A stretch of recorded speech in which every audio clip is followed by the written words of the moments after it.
Hello everyone, my name is Jimmy and welcome to The Last Lap, and boy oh boy do we have a lot to talk about in today's episode. We're going to break down everything that we saw from Martinsville Speedway, but before we hop into it, just want to remind you guys to hit that like button and subscribe button. Our last video, our preview video, actually has like over 600 views right now, so I don't know how that happened, but thank you guys for that. But if you guys do like the content, just make sure you're subscribed so you don't miss anything else we do in the future. But let's go ahead and introduce my friend and co-host Matthew, who joins me on the show, who should be wearing something very special. I can't tell because I don't see him on my camera just yet. But there was a bet involved with Martinsville Speed. Oh, there he is. Oh my gosh. Look at I never thought I'd see the day. Look at this man's wearing right now. He's wearing the best driver. He's wearing his gear. But in all seriousness, I do appreciate you sticking up to your side of the bet. Any kind of bet we've done, both of us have stuck to our end of the deal if we end up losing. So I respect you doing that. But anyways, Matthew, are you ready to break down everything we saw from Martinsville? We just did our vlog. We just posted that. There's a lot of stuff that we're going to talk about today. So Matthew, how you feeling as we're about to talk about everything that we saw this weekend at Martinsville? This is just good Lord. You hoodwinked me. You hoodwinked me, man. This is embarrassing. This. I guess since today's Halloween, I guess I'm dressing up as the worst fan base of all sports. So I might as well dress up for Halloween, I guess. So, yeah. Man, what an amazing weekend though. A lot of excitement and some controversy and one of the craziest things I've ever seen at the racetrack in all the years I've been watching NASCAR. So yeah, I'm ready to get down to basically the two biggest events that happened this weekend basically. And let's just wrap this video up quick as I'm getting tired of wearing this crap on me right now. Come on, just get it going. Like I said, I appreciate you sticking up for your end of the bet even though you lost. I'm sure there'll be something in the future. There'll be some kind of bet that I lose where I'll have to do something dumb too. So thank you for that. I respect you for it. But yeah, we're going to talk about the two main events that happened this weekend at Martinsville. First one was in the Xfinity Series race where Ty Gibbs and Brandon Jones are going back and forth over the last several restarts, bumping each other out of the lead. But on the white flag lap going into turn one, Ty Gibbs, he wrecks Brandon Jones going into the corner, and he ends up winning the race. But Ty Gibbs, he was I think he was locked into the next round based on points. And Brandon Jones, he was below the cut line in a must-win situation. And Ty Gibbs just takes out his teammate going into turn one and wins the race and doesn't really care about Brandon Jones. They were beating and banging each other for the last several restarts, but I just don't know what Ty Gibbs was thinking. I mean, it's one thing to wreck a guy on the final lap going for the win. It's another thing if you do it to a teammate. And it's another thing if you do it to a teammate who's trying to lock themselves into the championship 4 with you. So I really have no idea what Ty Gibbs was thinking. The only thing I could somewhat think of is that he just has the mindset of, I need to win this race with no thought process about the future or any consequences or anything. I think he just has a one race mindset and he's like, I need to win this race right now. I don't care who's in my way. I just need to win this race. So I don't know. I could be wrong, but at least that's what I've observed so far, especially with this race at Martinsville. Not giving a care in the world about anybody who gets in his way, even if it's a teammate fighting for the championship 4 to get into the championship 4 with him. And this might be acceptable in the Xfinity Series with Joe Gibbs Racing, but there's no way this is going to be acceptable in the Cup Series next year.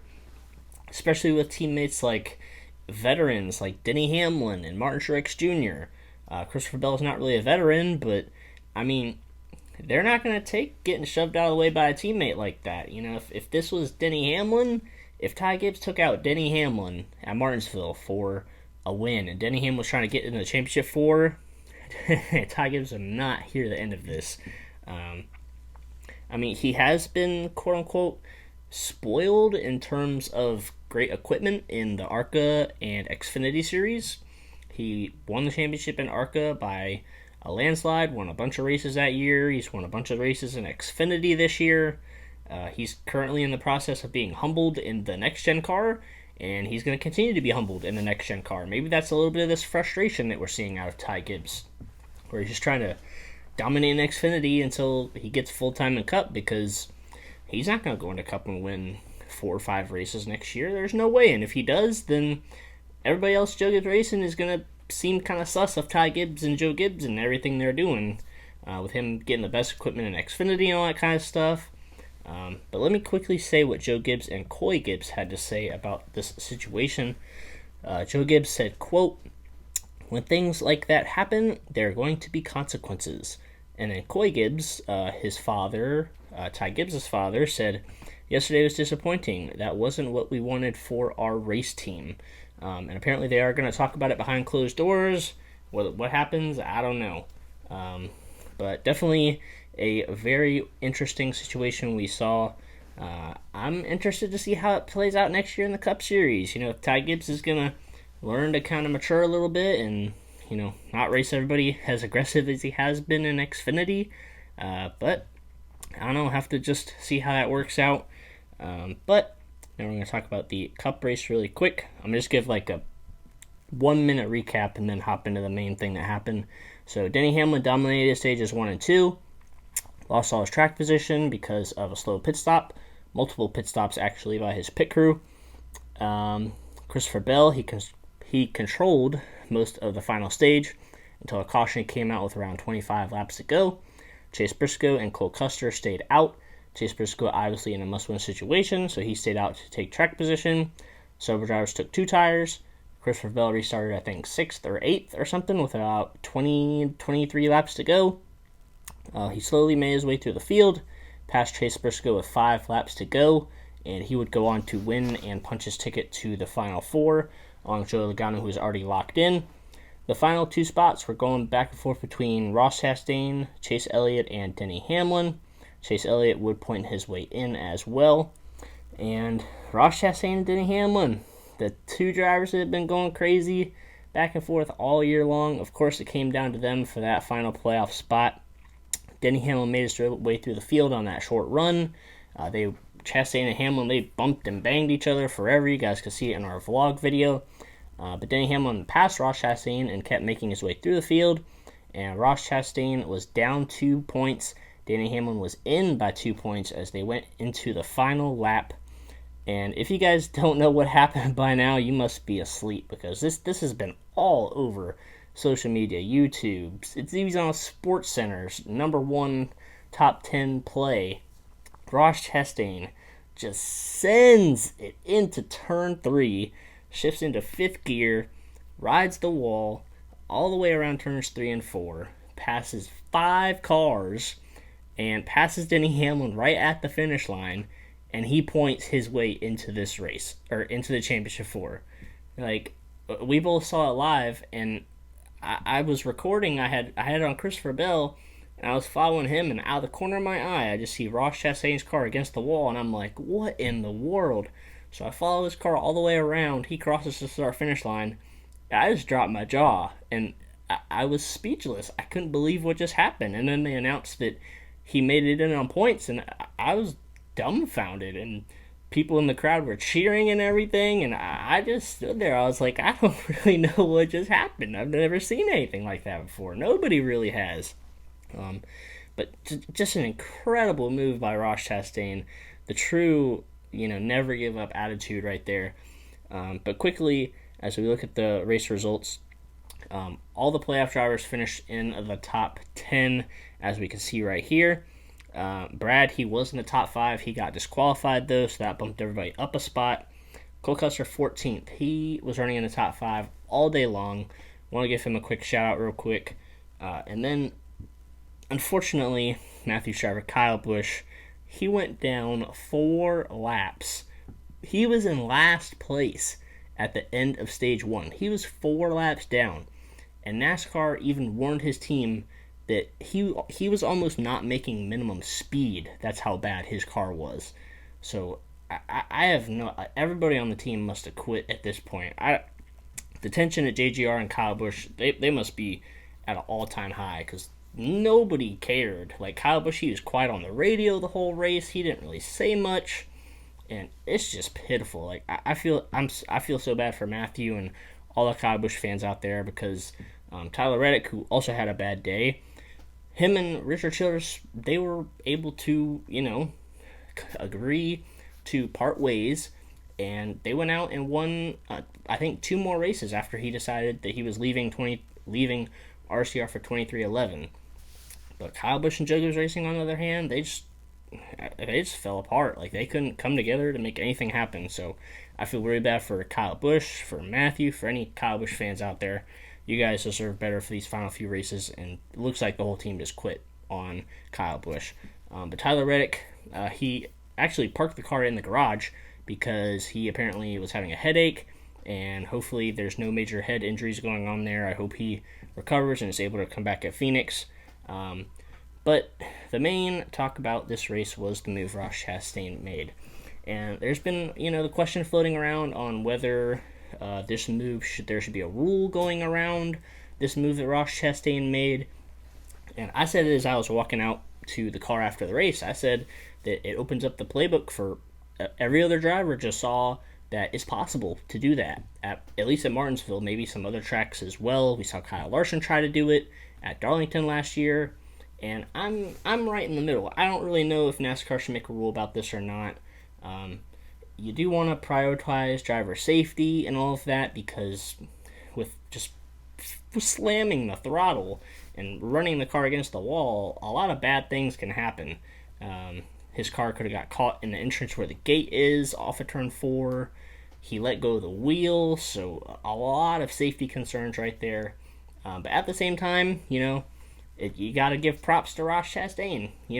There should not be a penalty about this because there's no rule, but I wouldn't be opposed if there was a rule to prevent this from happening in the future, because you don't want everybody just rim riding the wall on the final lap in Martinsville trying to gain as many spots as they can. But man, oh man, what a crazy race is. 2 of the things, I don't think I've seen either of those things before in my life. But yeah, I'm speechless still. 24 hours later recording this, I'm still speechless. I really don't have many words to describe what we saw, especially on Sunday. But I'm going to go ahead and toss it over to Matthew to discuss. Wow, yeah, see, I'm at a loss for words. I can't even talk. I'm going to toss it over to Matthew to see what he has to say about those 2 crazy events that we saw in person at Martinsville Speedway. So, Matthew, go ahead and tell everybody what you think about what you saw.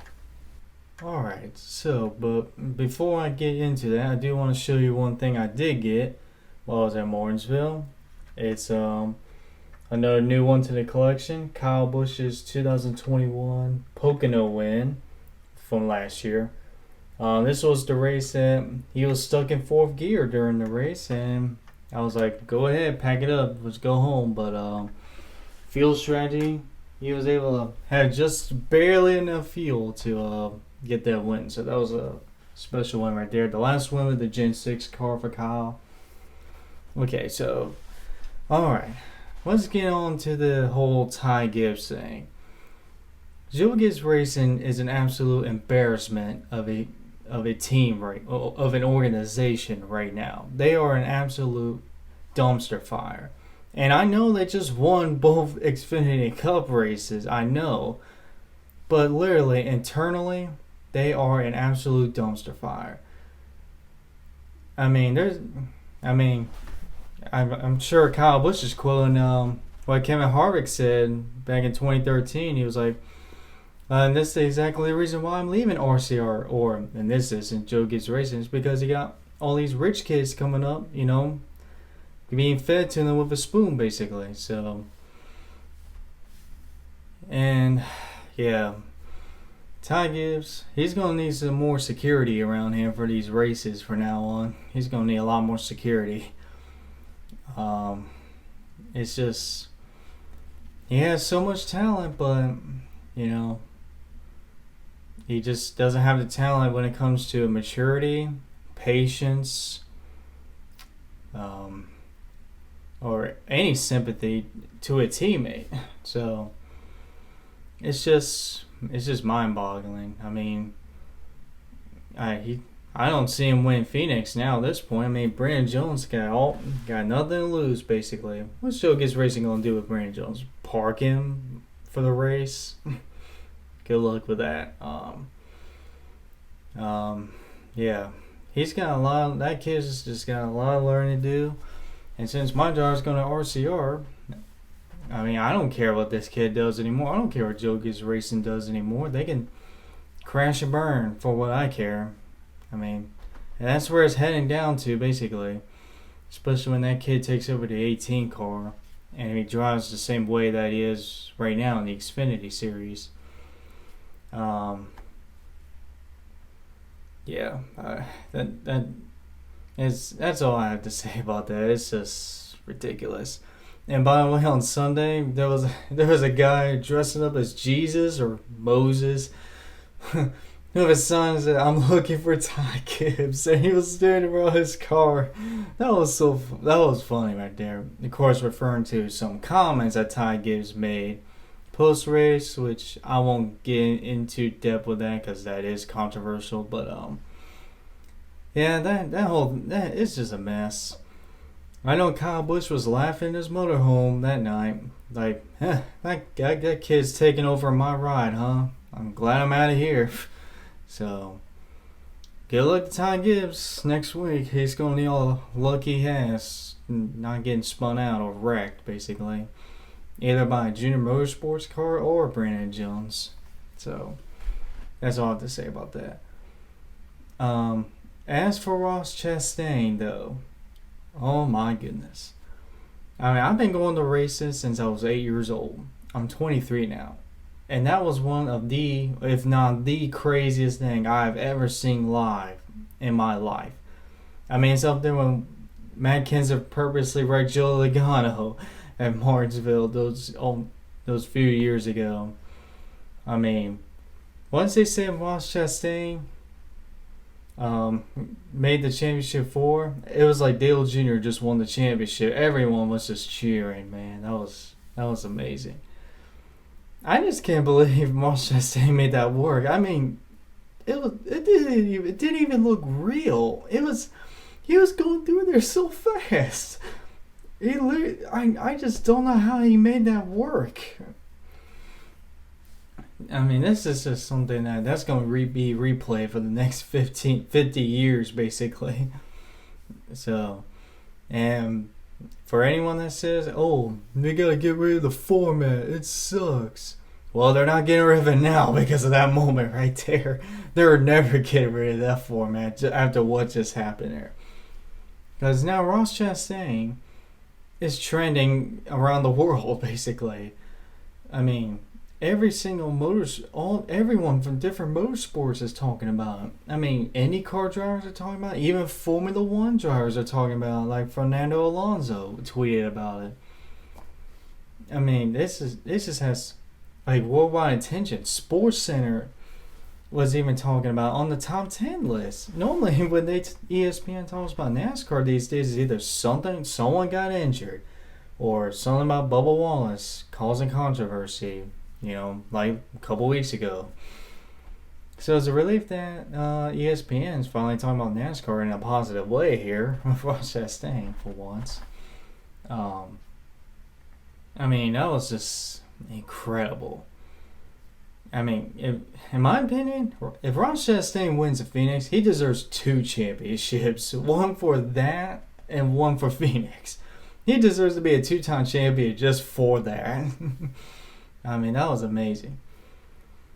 But, as amazing that was, I don't want to see that again. Let's keep it special here, in my opinion. I don't make a rule just yet, in my opinion, unless you start seeing it happen more. Either Ross is doing it again or someone else is doing it. If they keep doing it, then yeah, it's time to make a rule. But as of right now, I don't feel like it's necessary. I think it's gonna be hard to replicate that, to be honest. There's not a lot of tracks so you can do that. Maybe New Hampshire, maybe Richmond, Bristol, but I I think that's like a 1 in a million chance we see that happening again anytime soon. So I just leave it how it is. If you see, but if they keep doing it, then yeah, make a rule about it. But congratulations to Ross Chastain, though. He absolutely deserved it. Oh, and by the way, Christopher Bell won a race, by the way. Everyone's forgetting about that. Mr. Clutch himself now has 2 rounds in a row that he was in the must win, and he comes out and wins it, basically. I mean, I'm keeping an eye on that kid on next weekend because he's already used to having a lot of pressure these past cutoff races. So he's gonna be. I think he's gonna be a real threat next week. So I can't wait to see how Christopher Bell does, and Ross Chastain too. So yeah, that's Martinsville. Like I said in our previous video, a big highlight always happens in the fall Martinsville race. I was a little concerned there because the first 80% of the race was absolute trash in my opinion. But yeah, that's fall Martinsville right there. I mean, there's always something amazing happening. So amazing race. Congratulations to Christopher Bell and congratulations to Ross Chastain for making that amazing move. And yeah, that's all to say. Oh, and by the way, Kyle Busch, don't race for the 18 car next weekend, please. There's no reason. You have no reason to race that car one more time. It's clear that they don't want you there anymore. It's clear that they quit on you. So don't even bother showing up next weekend. Just get ready for the 8 car next year. That's all to say.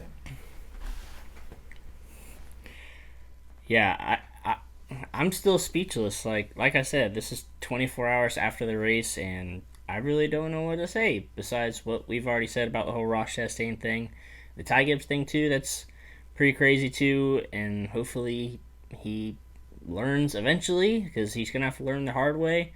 He's had several instances this year where he's ran into drivers, and he hasn't really gotten humbled yet. So maybe he'll get humbled when it matters most at Phoenix next week, and he can take that into the Cup Series next year. I don't know. But I'm gonna quickly just say the Final Four. We'll preview them and talk about who's the favorite, or if there is even a favorite, and all that next week. But Joey Logano obviously won at Las Vegas. Christopher Bell won yesterday at Martinsville, and then Chase Elliott and Ross Chastain both pointed their way in. Denny Hamlin barely missed it. Ryan Blaney missed his opportunity as well. William Byron and Chase Briscoe obviously those were the 4 drivers that did not make it to the championship 4. But we're gonna rate this race too really quick, and man, oh my gosh! But if nothing happened, like if that final 20 lap run went green, I probably would give this race like a 6 out of 10. But because of Ross Chastain's once in a lifetime, 1 in a million move, I think I have to give the race like an 8 or 8.5. One of those two. I'll give it an 8.25 out of 10, I guess, just because of that's just so wild that he did that. That first of all, that he had the guts to do it. Second of all, that he did it, and third of all, that it actually worked. You just don't see anything like that. So I guess I'll give the race like an 8.25 out of 10. So, Matthew, what are you gonna rate this race before you go ahead and finish up the episode? I'll give it a 6 out of 10. Like I said, the first 80% of the race was basically like the spring race again. The gear change that they made didn't work at all, apparently. I will give credit to Goodyear for once. They actually made a tire that actually wore, basically. It wasn't too durable, and it wasn't like blowing out every 25 laps. So I gotta give him props for that. That did help a little bit, but nothing much besides that. But like I said, the last 50 laps made up for the first 80% of nothing, basically. So, but I gotta give it a 6 out of 10 still. Alright, we're also going to talk about our fantasy points, and I think I had the best week anybody in our league has had this year. I got 261 points. I think I had all, like, the top 5 drivers. I think I had all of them. Yeah, I had Denny Hamlin, Christopher Bell, Kyle Larson, Chase Elliott, and Ryan Blaney. Those were the top 5 points earning drivers, and I had all 5 of them. So, best points day of the year for anybody. You got 237 points. And it was a 24-point swing. I went from minus 20 to plus 4.